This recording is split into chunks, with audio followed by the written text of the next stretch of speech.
Bismillah. Bro, okay na ba? Handa ka na ba? Yes, bro. Okay.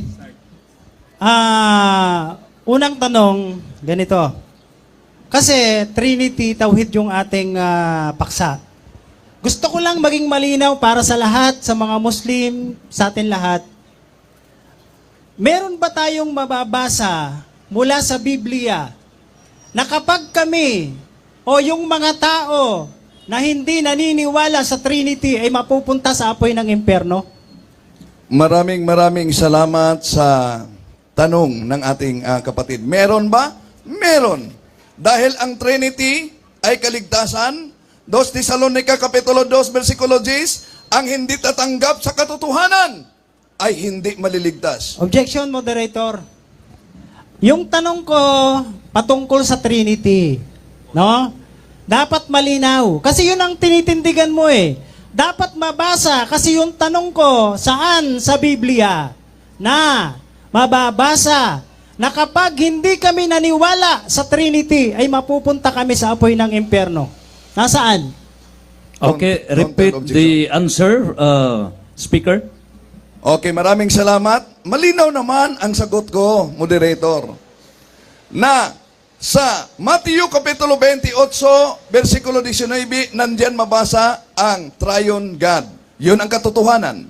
2 Thessalonica 2:10, ang di tatanggap sa katotohanan, Objection, walang moderator. kaligtasan. Moderator, Atin, excuse me. sandali muna. There is an objection, but the speaker has to answer, proceed with the answer for 1 minute. And any reservation, if the interpellator does not subscribe to the answer, you may reserve your comments during the rebuttal. Proceed. Okay. Excuse me. Okay lang ba, Mr. Moderator? Kasi ang ano natin is... Yes, the speaker has the right to answer and proceed with the answer. And for any debater, if the answer of the speaker hindi po sangayon sa inyo, then you can reserve it during the rebuttal and have sige. a Okay presentation lang, okay. of fallacies. So, Okay, sagot. proceed. Proceed. Maraming salamat. Salamat, kapatid. No? Okay na. So, okay. Ano ang utos sa Mateo Kapitulo 28, versikulo 19? Baptize them in the Triune God, Father, Son, and Holy Spirit. Anong sinabi sa sa Marcos 16:16? Ang hindi magpabinyag ay hindi maliligtas. Saan patungo ang hindi maliligtas? Revelation chapter 12, verse 29, doon sa apoy. Okay, sige. Proceed with question number 2. Okay. Okay, sige, pagbigyan natin. Binanggit mo yung sinabi mo sa Quran na si Maria ay tinatawag at si Jesus Christ bilang Diyos. At tinanggi mo yon, sabi mo, yun ay mali mula sa Quran.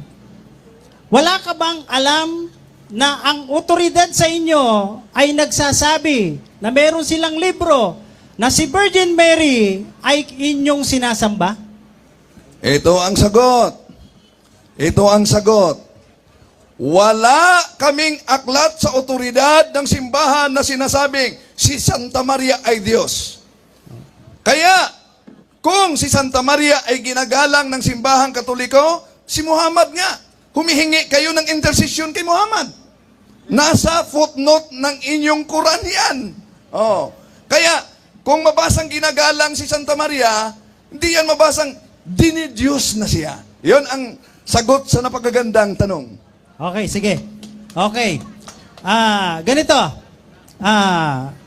Yung Trinity, sa pagkakaalam mo, kailan ba inimbento at nagsimula? Ito ang sagot. Ang Trinity hindi inibinto. Divine revelation yan sa pamamagitan ng Diyos na tunay at ng ating Panginoon Jesucristo sa Mateo 28:19-20. At idiniklara ng simbahang Katoliko na ito'y opisyal na aral sa Council of Constantinople and 341 Anno Domini. Pero hindi ibig sabihin doon nagsimula ang aral. Idiniklara lang ang di ang katotohanan kaugnay sa Trinity. Yon. Okay, sige. Okay, ganito. Sinabi mo kanina, yung Deuteronomio 6:4, binanggit mo doon, yung Yahweh. Yun ba yung tunay na Diyos na sinamba ni Abraham at pinangaral niya? Well, totoo yan na Yahweh, tunay na Diyos na sinamba ni Abraham, pero ang ginamit diyan, Ekad. Yahweh Elohim, Yahweh Eloheno, Yahweh Ekad. Ang Ekad ay hindi nag-iisang persona. Kaya nilinaw sa San Mateo 28:19-20 na nag-iisang Diyos ay walang iba kundi ang Father, Son, and Holy Spirit. 1 John chapter 5 verses 6 up to 7. For there are three that were recorded in heaven, the Father, the Word, and the Holy Ghost, and these three are one. Bro, ang tinatanong ko, patungkol kay Abraham.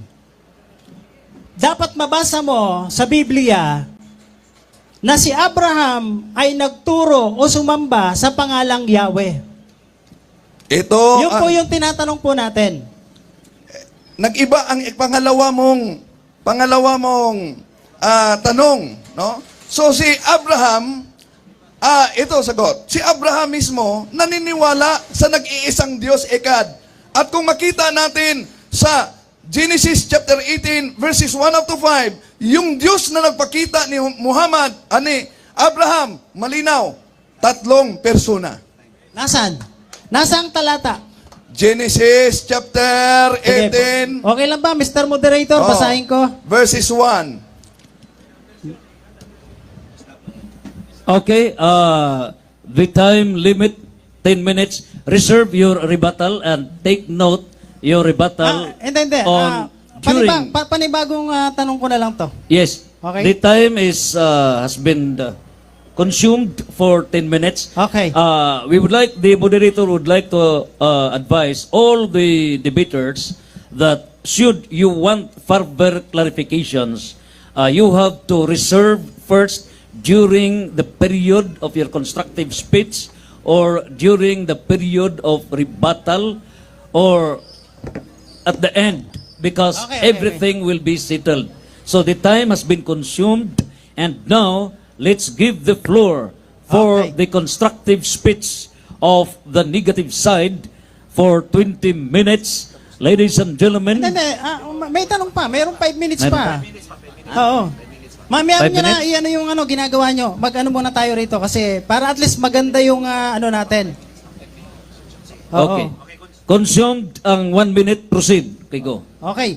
Brother Wendell, anong talata yon na sinasabi ni Abraham na sumasamba siya sa pangalang Yahweh? Kasi yun ang sinabi mo eh. Yun ang hinahanap natin. Nasaan po talata? Okay. Genesis, Sinabi ko 18?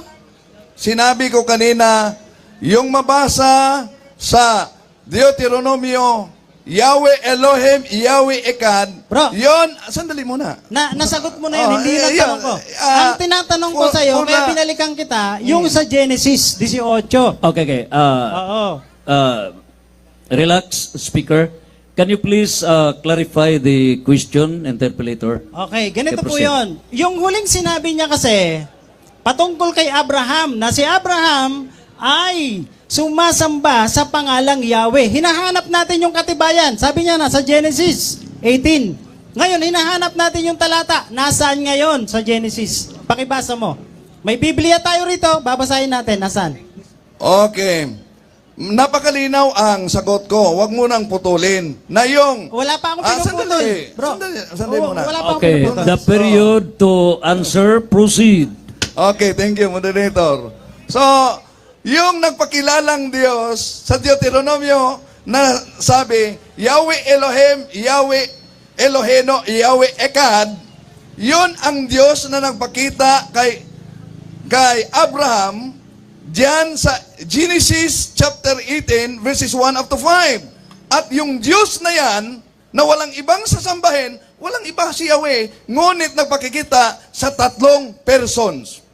Okay, Mr. Moderator, mayroon lang akong objection. Okay lang ba kung babasahin ko Pagka, Okay. The interpolator can ask question laying down the basis based on the Holy Bible. You can proceed. Quote your question based on the Bible in Okay. brief. Proceed. okay, sabi niya, nandito daw sa 18, yung Yahweh na sinasamba ni Genesis. Basahin ko lang sa Genesis, ito. At nagpakita ang Panginoon sa kanya sa mga puno ng sirena ni Mameri, habang siya ay nakaupo at sa pintuan ng tulda ng kanilang kainitan ng araw, at titiningin ang kanyang mga mata at nang malakas, at narito 3 lalaki at nakatayo sa tabi ng pagkakakita nila sa kanila. Itinakbo niya upang sila ay salubungin mula sa pintuan ng tulda. Yumukod sila sa lupa. Nasaan ngayon ang Yahweh rito, Bro Wendell? Walang nakasulat. Walang nakasulat, Bro Wendell. Oh. Ay, natural Ayan, sasalin mo. oh. Pero kung sasalin... Sige, di basahin mo dyan sa Biblia mo. Huwag kang mag-utos, magtanong ka lang. Di kaya nga, tutulan mo. Oh, wala. Okay. Okay, there is a premise. The issue now on the Holy Trinity, ang Yahweh, no, God the Father. Yes. So, based on the premise, the question for clarification of the speaker. Proceed. Okay. Sagot? tanong ko. Sagot ba ko? Sige, Mr. Moderator. Okay, proceed. Okay. Okay, sagot muna ako. Eto, malinaw naman. Nabasa mo, yumukod siya. Yung pagyukod, yun ay pagsamba. At yung nag-iisang Diyos, yun ang tinutukoy sa Genesis, o sa Deuteronomio. Yahweh Elohim, Yahweh Elohim, Ekad. At ang Ekad na yon, 3 ang nagpakita kay Abraham kung saan Okay. yumukod siya. Okay, ganito. Malinaw yan. Okay. Brother, yung sinasabi mo na Deuteronomio 6.4, sino yung kausap doon? Si Abraham o si Moises? Ito ang sagot. Natural si Moises. Ay, hindi Pero pala si ang Abraham. pagpatunay, hindi. Objection, Takbir! moderator. Objection, Wala ka. moderator. Okay. Okay. Bro, okay, Audience. manahimik ka. Huwag kang maingay dyan. Relax ka lang dyan. The Kanina pa kita nakikita. repeat the Relax ka lang. Okay, repeat the question. Repeat the question. Hindi, nakuha ko yon. Okay. May Just objection clarify. ako. Okay. Okay. May Ganito po yung may tanong ko. objection ako. Anong objection? Oo. Ang objection natin, di siya dapat magdesisyon. Wala tayo. At Hindi tayo maliban nagdidesisyon. yan, sabi niya, di nabasa. Sabi niya, moderator, ang ating ngayong tema, may side comment siya, ang ating paksa, patutunayan, hindi lang sa isang talata, kundi sa Bible. At walang Bible, isa lang talata. Objection, moderator. Okay. Objection, moderator. We would Objection. like to reiterate, based on the rulings, that the reference is not only exclusive on the Bible, but all other references. Yes. And therefore, all the detailed arguments on both sides can be crystallized during your rebuttals, and reserve everything during the rebuttals. Proceed for the next question. Okay, maraming salamat, Mr. Moderator. Ngayon, binasa mo ngayon at tinutukoy mo, si Abraham daw yun, yung sinasabi mo na nandun sa Deuteronomio 6.4. Tinatanong ko sa'yo, Objection, moderator. Saglit muna, wala Objection. lang objection, tapos na. Objection, moderator. Anong basis? Sabi niya, tinutukoy mo nga yung Deuteronomio 6.4 si Abraham. Hindi ko na sinabi yan. Ito yung tanong ko. Kasi, sinabi mo, Okay. yun daw yung Yahweh. Kasi tinutukoy mo Shama, Israelo, panay ang ganun mo pa, di ba? So ngayon, para mapatunayan natin na totoo yung sinasabi mo, na si Abraham yun, pati yung sa Genesis 18. Ngayon, ito yung tanong ko, nasaan yung katotohanan o yung sinasabi mo na si Abraham yung kausap ng Diyos doon at hindi si Moises? Ito ang sagot. 6.4. Ito ang sagot. Sinabi ko kanina na walang nag-iisang Diyos na binanggit sa Deuteronomio Kapitulo 6.4, si Yahweh, Ekad. At ang nagpakita ipinakita kay Abraham doon sa Genesis chapter 18 verses 1 up to 5 ang tunay na Diyos na nagpakita sa kanya sa tatlong persona. Yon pa lang, malinaw, inihayag na ang Trinity, dahan-dahan, at idineklara ito ng simbahan. Pro Dio et Ecclesia. Okay, 10 minutes consumed. Okay. Thank you.